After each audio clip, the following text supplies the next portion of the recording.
तो दोस्तों रशिया की तरफ से भारत के सामने एक बार फिर से शिकायत की गई है और वो शिकायत की गई है भारतीय रुपयों का लगा हुआ ढेर। जी हाँ, दरअसल बताया जा रहा है कि एक बार फिर से भारतीय रुपयों का ढेर रशिया के अंदर फिर से बहुत बड़ा हो चुका है और इस बार 147 बिलियन डॉलर्स जितनी वैल्यू के भारतीय रुपये रशिया के पास इकट्ठा हो चुके हैं। अब इनको लेकर रशिया करे तो क्या करे, इन सबको लेकर उसने सिर पकड़ लिया है और भारत सरकार के सामने इस बात का रोना रोया है कि देखिए जितना ट्रेड नहीं है हम दोनों देशों के बीच में, उससे ज्यादा इंडियन रुपीस हमारे पास इकट्ठा हो गए हैं। अब आप ही बताइए कि इनका निपटारा कैसे करें। सबसे पहले तो मैं आपको ये बता दूं कि यहाँ पर रशिया अल्टीमेटली ये चाहता है कि ये सारा भारतीय रुपयों का ढेर रशिया के अंदर लगे ही ना और भारत इनके बदले चाइनीज करेंसी युआन दे, जिसमें हम बिल्कुल इंटरेस्टेड नहीं है।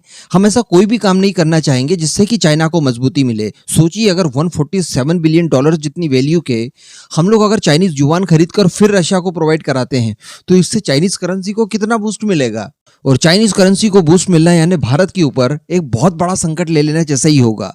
इस वजह से भारत ने इनकार कर दिया कि देखिए भैया, अगर आपको इस समय भारत से ट्रेड करना है तो वो तो रुपीस में ही करना पड़ेगा, इतना बड़ा ढेर लगे या फिर इससे बड़ा ढेर लगे, ये आपकी प्रॉब्लम है।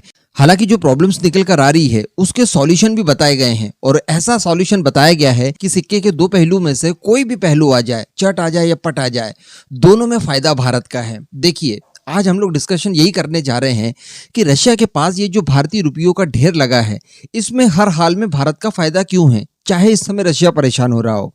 तो दोस्तों इस समय हम जानते हैं कि रशिया के पास केवल दो ही बड़े बायर्स हैं, एक तो भारत और दूसरा है चाइना।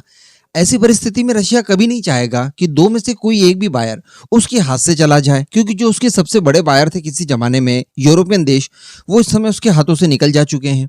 अब भारत और चाइना के ऊपर डिपेंड होना रशिया की भी मजबूरी है। वैसे इससे मजबूरी नहीं कहा जा सकता, भारतीय मार्केट जिसे हासिल करने के लिए दुनिया भर के देश एड़ी से चोटी तक का जोर लगा रहे हैं, तो अगर ये रशिया को फ्री में मिल रहा है तो हर हाल में इसे एक्सेप्ट करना चाहिए। बस यहाँ पर रशिया थोड़ा सा न्यूट्रल बना हुआ है, इसी बात की प्रॉब्लम है। क्योंकि पिछली बार भी जब सर्गेई लवरोव की तरफ से ये कहा गया था कि देखिए हमारे पास बहुत सारा इंडियन रुपीस का ढेर लग चुका है और अब हमें समझ में नहीं आ रहा है कि इन रुपीस का हम लोग करें क्या, तो उस समय भी भारत की तरफ से कई सारे सॉल्यूशन बताए गए थे, इस बार भी बताए गए हैं। अब इन सॉल्यूशन के ऊपर अगर रशिया चलता है तो रशिया का तो इसमें फायदा है ही, क्योंकि रशिया के पास ये जो इंडियन रुपीस का ढेर लगा हुआ है ये ढेर कम हो जाएगा या खत्म भी हो सकता है। और दूसरा जो फायदा सबसे बड़ा होगा वो होगा भारत को, क्योंकि इतना इंडियन रुपीस अल्टीमेटली ट्रेड के काम आएगा। तो भारतीय रुपये की जो ट्रेडेबल क्षमता है वो पहले की तुलना में कई गुना ज्यादा बढ़ जाएगी। आज आप किसी भी देश को मना कर देख लीजिए कि 147 बिलियन डॉलर्स की वैल्यू जितने भारतीय रुपये करेंसी में ले ले, उसके बाद उनसे ट्रेड कर ले, कोई भी आपसे स्वीकार नहीं करेगा। लेकिन अगर रशिया ऐसा करने की कोशिश करता है तो सोचिए भारतीय रुपये को कितना बल मिलेगा। जो बल हम लोग चाइनीज युआन को नहीं देना चाहते वो अल्टीमेटली भारत के रुपीस को मिल जाएगा। अब भारत ने ऐसे ही कहा है। दरअसल आपको याद होगा 2-3 महीनों पहले मैंने आपको एक वीडियो बनाकर बताया था, उसमें कुल 500 आइटम्स के ऊपर डिस्कशन हुआ था भारत और रशिया के बीच में। ये ट्रेड फोरम के दौरान हुआ था। उसमें ये बताया गया था कि भारत के पास 500 तरह की कुल ऐसी चीजें हैं या 500 तरह के कुल ऐसे आइटम भारत भारी मात्रा में प्रोड्यूस करता है जिनकी रिक्वायरमेंट रशिया को भी है, और रशिया अभी तक इन आइटम्स को विदेशों से ही इंपोर्ट करता है।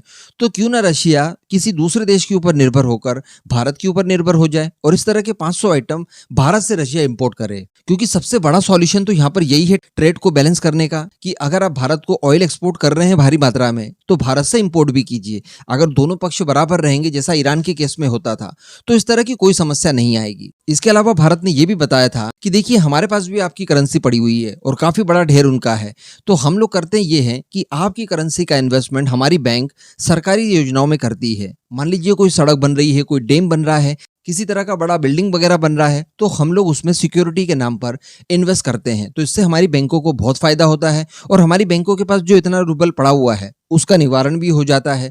तो आप भी कुछ इस तरह का काम कीजिए। तो रशिया के सामने भारत ने अब लिमिटेड ऑप्शन रख दिए हैं और ऑप्शन भी ऐसे रखे हैं जिससे हर हाल में भारत को ही फायदा होगा। रशिया के सामने सबसे पहले तो ये कह दिया गया कि 500 तरह के आइटम हमारे पास है जो आपको जरूरी है, चलिए आप हमसे खरीद लीजिए। अगर रशिया ऐसा करता है, जो कि उसे करना ही होगा इन फ्यूचर, तो इसमें भारत का फायदा है, भारत का एक्सपोर्ट बढ़ेगा और ये एक्सपोर्ट भी होगा इंडियन रुपीस में, तो हमारे रुपीस की वैल्यू बढ़ेगी। अगर रशिया की बैंक्स अपने पास पड़े रुपीस का इन्वेस्टमेंट रशिया के अंदर चल रही सरकारी योजनाओं में करता है तब भी हमारी करेंसी की वैल्यू बढ़ेगी। इसके अतिरिक्त जो तीसरा ऑप्शन दिया गया है और वो ये दिया गया था कि आप इस रुपीस को भारत के अंदर इन्वेस्ट कीजिए और उन क्षेत्रों में कीजिए जिनकी रिक्वायरमेंट आपको है, और इन्वेस्टमेंट के बाद जब प्रोडक्ट निकलेगा वो प्रोडक्ट को आप अपने यहाँ पर इंपोर्ट कीजिए भारत से, तो आपकी ज़रूरत भी पूरा हो जाएगी और ये इंडियन रुपीस जो है ये भी आपके पास से हट जाएगा। तो अगर ऐसा रशिया करता है तो इसमें भी भारत का फायदा है। भारत का पैसा जो रशिया गया था वो पूरी तरह से वापस भारत में आ जाएगा। इवन उसका इस्तेमाल करके भारत के अंदर मैन्युफैक्चरिंग कैपेबिलिटी को बढ़ा दी जाएगी। तो इसमें हर हाल में हमें रोजगार भी मिलेगा, रशिया के साथ साथ हम लोग दूसरे देशों को भी एक्सपोर्ट कर पाएंगे और अल्टीमेटली भारत का फायदा ही फायदा है। तो ये खबर निकल कर आई है रशिया की तरफ से कि उसके पास 147 बिलियन डॉलर्स जितनी वैल्यू के भारतीय रुपीस जमा हो चुके हैं और उनके निवारण के लिए भारत ने ये लिमिटेड सॉल्यूशन बताए हैं जिसमें फायदा भारत का है। इस पूरे मुद्दे पर अब आपका जो भी मानना हो नीचे कमेंट करके जरूर बताइएगा।